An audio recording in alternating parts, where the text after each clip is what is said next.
Welcome Pisces to your in-depth weekly forecast for week commencing the 29th of July for the Ascendant, the Sun or the Moon.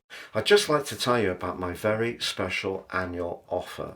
You can order your year 2025 personal horoscope based on your unique birth data, and in my special package I'll give you the rest of this year free, but also you'll get your life aroma report.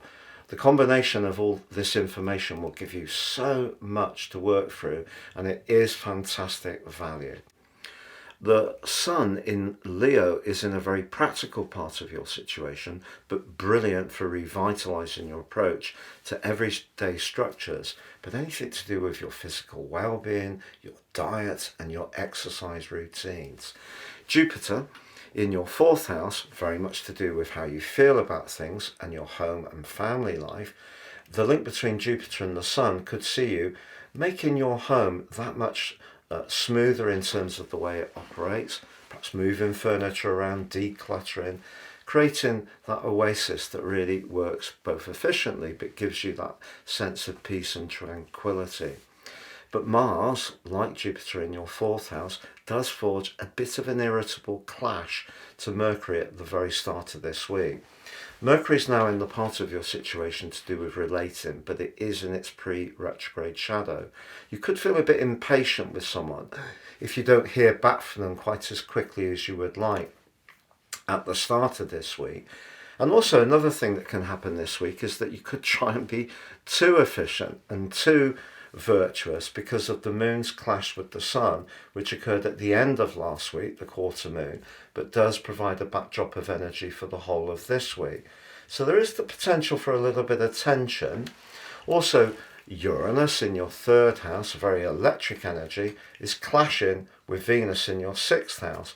This could see you want to get the latest gadget or device in order to improve your domestic efficiency, but I wouldn't rush on that. It could be that you end up splashing out on something that you don't really use that much. In a romantic situation, if you do live with a partner, you're going to want to feel that there's a fair share of the domestic chores, whether it is childcare, whether it is walking the dog, doing the shopping, doing some preparation of food and doing the domestic chores. If that's the case, then that's brilliant. That brings us to the new moon, which manifests towards the end of this week. Now that sixth house energy, if you're really wanting to find a new position, a job which gives you a real sense of satisfaction, is blessed by Jupiter this year. So there can be some good fortune that's heading your way.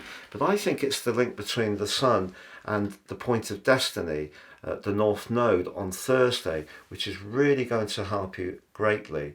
That could be a time when some good financial news comes in, but particularly if you're in the mood to refine some of your expenditure and find some economies. So in a way it is a practical week for you, Pisces, but it's a week that's shaping up, certainly making its way more towards a relating part of the year, but that will become much more obvious to you next week when I tell you all about Venus joining your seventh house.